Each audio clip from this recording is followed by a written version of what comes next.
The reason I asked Jason to do that is, and it struck me today, I was having a horrible day. First day back from vacation, and work is a dumpster fire. And I saw somebody who has become a very, very good friend. Person did not say a word to me. I hadn't spoken to him all day. And she saw me and she just looked at me and she walked up and she gave me a hug, said, "We love having you here," and she walked away. But from that point on, the rest of the day was good. I want you to think about that. And if there's somebody that is on your heart, say a prayer for them. Send them a text. Just say, "Was thinking about you." Doesn't have to be a long, doesn't have to be terribly intimate. Just let them know you cared. Let them know you were thinking of them. Because as Jimmy said, we have a special brand of crazy rolling around these days. And it takes all of us together to be successful. So, that being said, we're gonna be in chapter 8 in Hebrews tonight. I'm gonna do the same thing. I'll read the chapter, but I'm gonna take it in a little bit different order than the chapter lays out, because there's a couple of things in here that I really want us to talk about, at least a little bit.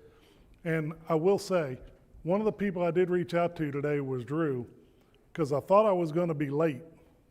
And I told Drew, I said, "I may need you to fill in for me." He's like, "Guess what? I'm not gonna be there tonight." So he has missed more of my classes than he's been here for now. I was like, "Well, why'd you ask me to teach?" No, Drew does a lot during the summer, and he was very apologetic, and I was just giving him a hard time. And then he told me what was going on with him, and I was like, "Yeah, I feel about 2 feet tall about now." So let's read Hebrews chapter 8.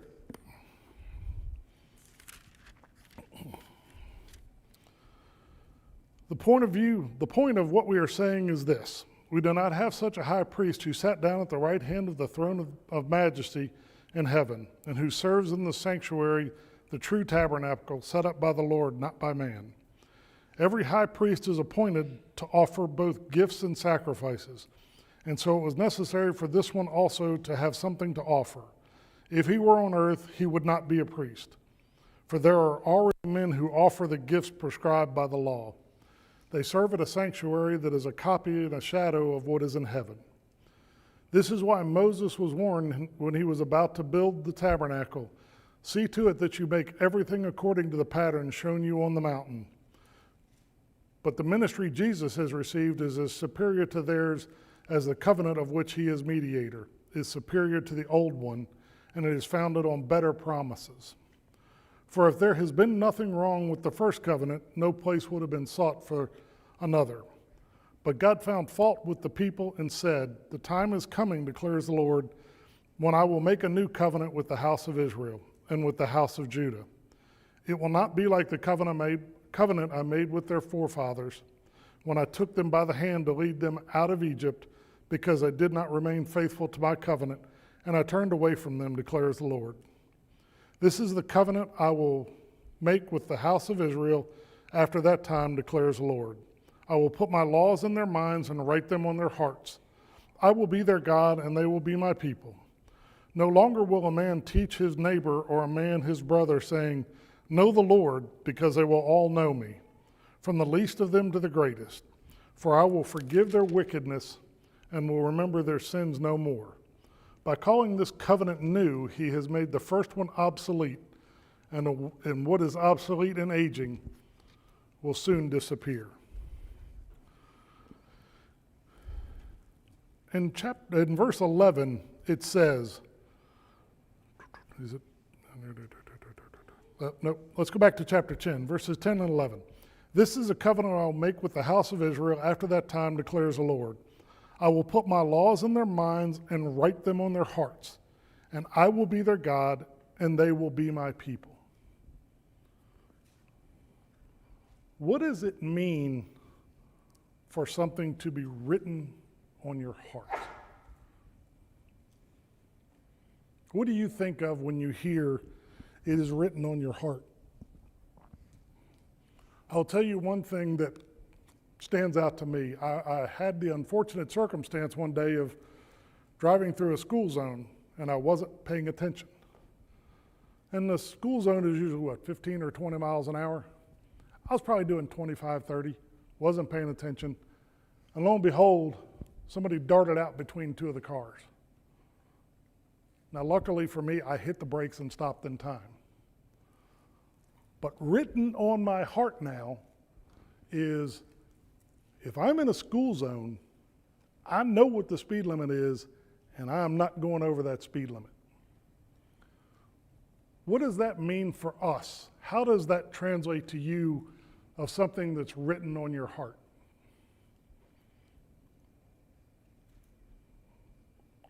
Something that's deep within you, right? That's in your core, what you were just saying in that example, right? So it's not just something that you sort of believe in. We sort of, logically, I believe what you're saying. I mean, written in your heart, it's very much part of who you are.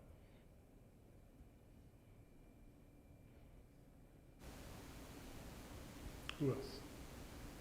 This is going to be different for all of us. I agree with what Tim's saying. But what does it mean what does it mean to you when you hear somebody say it's written on my heart? If somebody makes that statement, what does it mean to you? I'm sorry, say that again. Someone's caring for you. Somebody's caring for you. I hadn't thought about that, but that's great.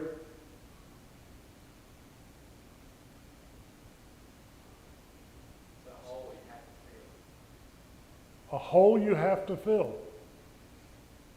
How does it manifest itself? When it's written on your heart, what does it change? What does it do? Well, it comes out of the fruit of your actions. You said that we'll be known by our fruit. So if it's written on our heart, out of the heart the mouth speaks. Our actions, our fruit, the things we produce will match what's innocent in our heart. I can tell you now, when I can't remember if it was Cole or Travis were little. And I was frustrated. Go figure. You all know Travis. And I looked at him and I said something to the effect of, "That's just stupid." And I don't know that it was heard correctly, or maybe I'm misremembering what I said, but the response was, "Fine, you think I'm stupid." From that point forward, and Travis can tell you, I will be very clear if I think something they did was stupid. I'm not saying you're stupid. What you did was quite stupid at times. True? Sadly. But it was after that first time, and I really can't remember if it was Cole or Travis, but when I saw the look in their face and they said, "So you think I'm stupid?" And you can ask Melissa, she will correct me if I'm wrong, but I don't believe I've been very careful never to do that again. And I can be as sarcastic as anybody you've ever met, especially when I'm frustrated. So that's what I think of when I hear something's written on somebody's heart. And it goes to what Rhonda and Calvert said, and what Jason said. It changes you. It is something that becomes so important to you that you won't let it happen again, or you will do everything in your power to prevent it from happening again. So what are some of the things that you deal with on a regular basis that are written on your heart that you struggle with the things around you today?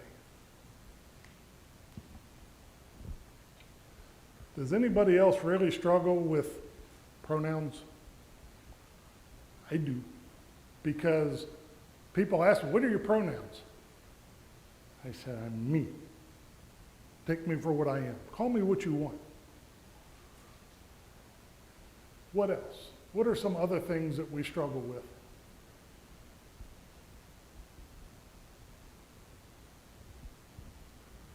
Okay, we got very quiet tonight, and I am not above looking specifically at people and calling on them.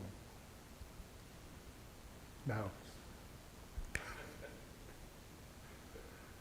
I know I struggle with people around me that aren't Christians, who knows the right way to do things for Jesus.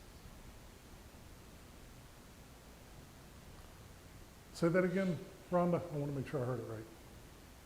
People who've been in the church and fallen away from the church, they are not Christians, and they want, or have been and won't come back. I struggle with that.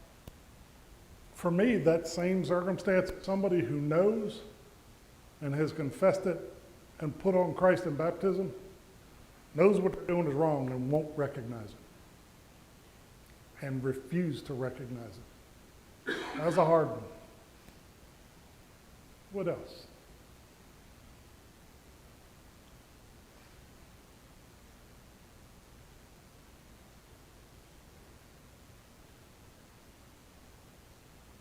All right, let's go to verse 11.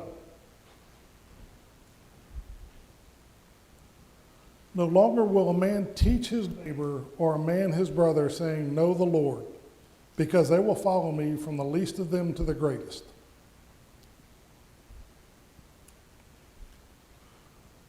When you're trying to work with somebody, how do you approach working with them? Especially when it comes to their faith. How do you approach them?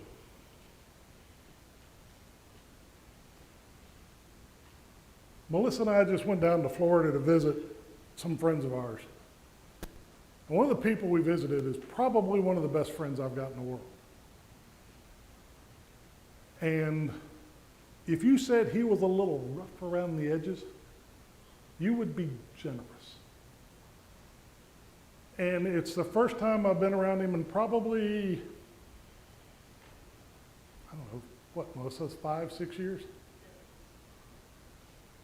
And he is still rough around the edges. And he still does things that are very, very difficult to watch and hear him say and do. But I know the heart. And now, when he talks about some of these things, he does temper it with his faith. And so is he where a lot of people would be comfortable? Probably not. He's a far sight closer to God than he ever was 10 years ago. So when you want to talk to somebody, you have to meet them where they are. Even if it's somebody who grew up in the church. We've got a lot of people here who probably grew up in the church and are at very, very different places in their walk. Some are struggling, some have not learned maybe as much as they should. Some people learn a lot and then think they know a lot more than they do. But you have to meet people where they are. When he talks about teaching the least to the greatest, what do you think of when you hear that?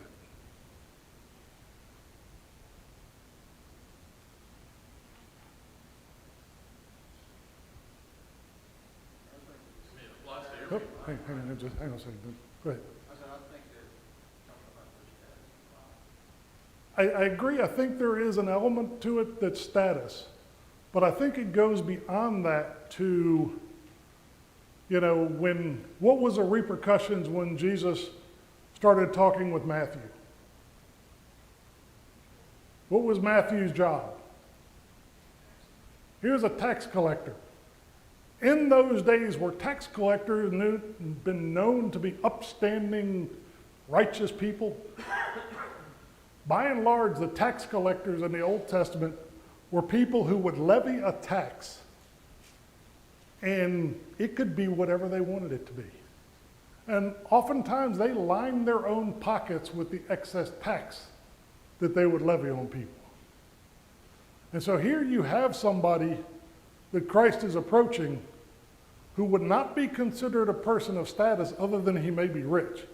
He would not be considered a good person and not a person that most would want to associate with.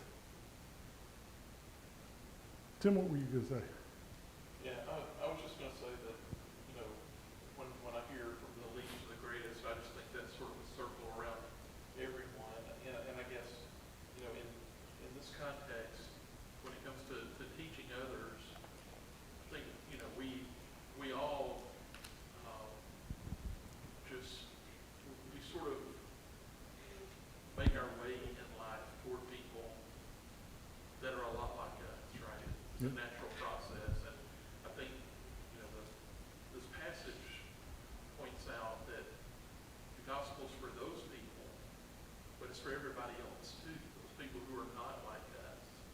And we need to, you know, we need to figure out how we can minister, you know, to those who are not like us. And I think that's, you know, when we have people who come that are not exactly like us, I think that's a great thing for all of us, right? And we want, you know, we need to be a place that reaches out to everybody, you know, regardless of difference. We need to reach out to all of the world, the least to the greatest, whatever that might mean, right? Probably think of it in a lot of ways. Sometimes we think of least to greatest in terms of like what kind of possessions you have, but maybe least to greatest is how, you know, how great your heart is. And, I mean, there's a lot of different ways to characterize least to greatest, but the gospel's for everybody, not just for people like, you know, that look like me and talk like me and act like me and live where I live and, you know, whatever those things are, it's for everybody. When I was growing up, the church I went to used to always go to Mid-Atlantic Youth Rally. And there was a guy there who would show up, and some of y'all may know this guy. He would show up in torn up jeans, a biker's jacket, and he had a Harley with the ape hanger bars, and he would come in and he would just kind of start wandering around and looking around. And he would say hi to people. He was unshaven, he had long hair. And the first time I saw him, you know, I noticed that nobody was talking to him. And I was like, you know, I don't think I'm going to do it either. As the keynote speaker on the last night, it was him. His name was Dick Weber. He was an undercover police officer out of Atlanta, Georgia. And he would be there for 3 or 4 days. And he would wait to see who would speak to him, who would actually sit down and engage with him and have a conversation with him. He would, throughout the course of those days, attempt to talk to people.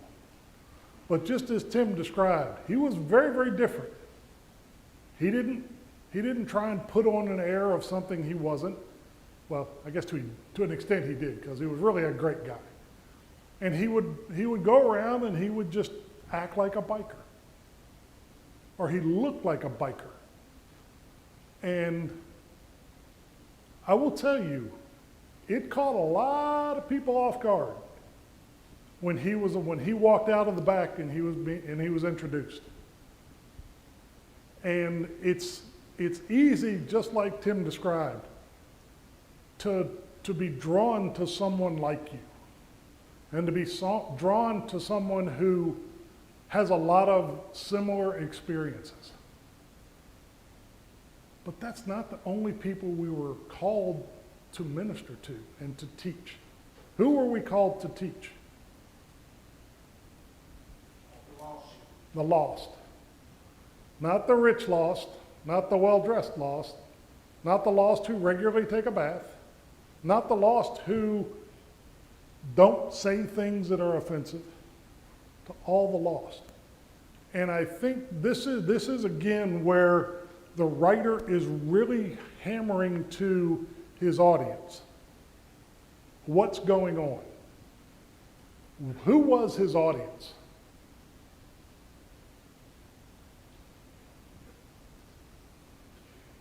The Jews who had accepted Christ while he was on earth.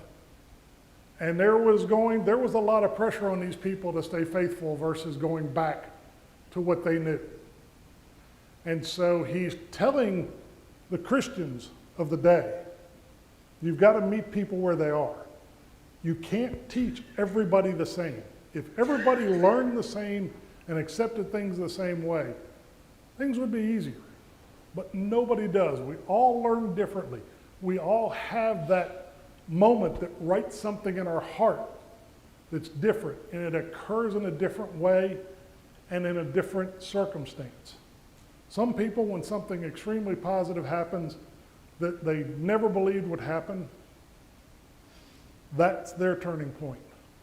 Some people have something that happens that is just so catastrophic, and they feel they have no other choice but to reach out to God, and that's what did it for them. Everybody's going to be in a different place in a different way to have that happen. So what are some of the challenges then meeting somebody where they are, and how do you overcome it? For those of you who don't know me, if I am not in a space where I know people, I am a die-hard introvert. I just am not outgoing. If I'm sitting in a room with people I don't know, you're not going to hear me say much. So I had to find a way to do it with work, to be able to do presentations at conferences and to do the work that was called on me to do. So what are some of the things that help you meet somebody where they are?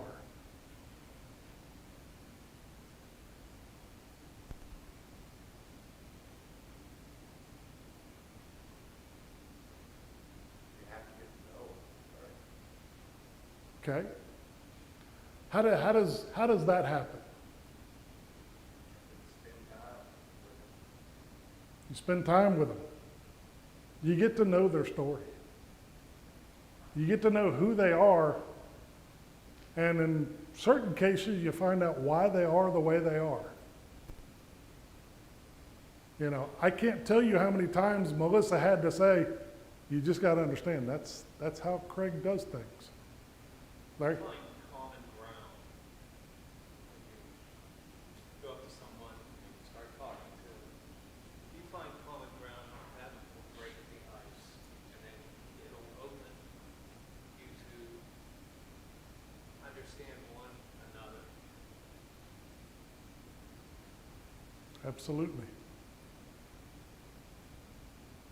But how do you find common ground with somebody who may come in the back door that is dressed horribly? There's a smell that you just can't quite place, and their language is foul.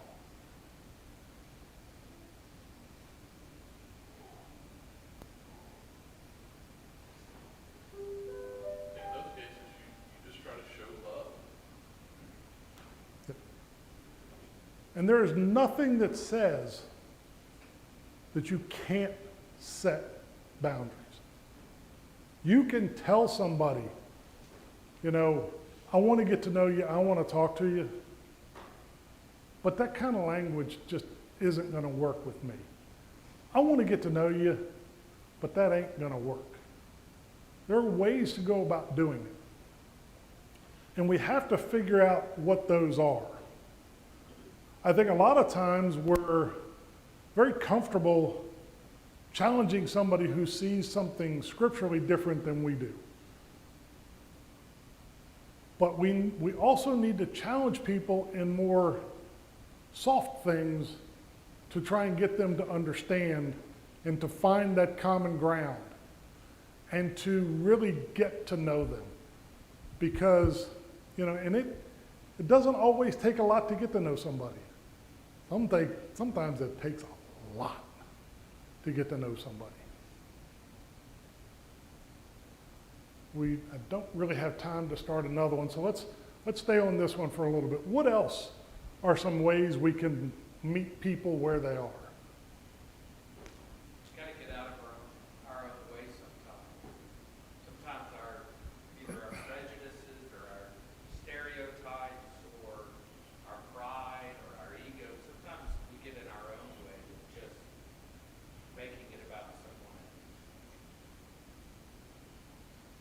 I can tell you something about me that is very, very different than it was before I got married. I did not hug people. I never understood why.